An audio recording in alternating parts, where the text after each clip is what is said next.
So hi friends, welcome back. So నేను last month చెప్పాను and yesterday వీడియోలో కూడా చెప్పాను.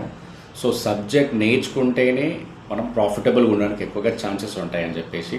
సో దాంట్లో ఫస్ట్ పాయింట్ ఏంటంటే support and resistance zone finding. So ఈ రెండు నేర్చుకోవడం అంటే లైక్ ఎట్లా డ్రా చేయడము, ఎట్లా అబ్జర్వ్ చేయడం అనేది ఇవి రెండు కూడా నేర్చుకోండి కంపల్సరీ.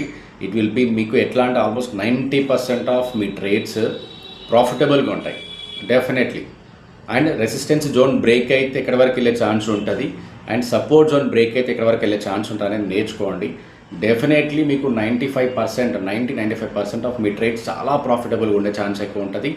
లిమిట్ లాసెస్ ఉంటుంది ట్రేడింగ్లో, డెఫినెట్లీ లాసెస్ ఉంటాయి. ఓకే, ఎస్ఎల్స్ హిట్ అవుతూ ఉంటాయి, బట్ మీ ట్రేడింగ్ స్టైల్ చేంజ్ అయిపోతుంటాయి. చాలా కూల్గా ఉంటుంది, మీ మైండ్ సెట్ చాలా కూల్గా ఉంటుంది. సో 2nd Jan చూసుకుంటే నేను ఎంట్రీ ఇచ్చిన నిఫ్టీలో.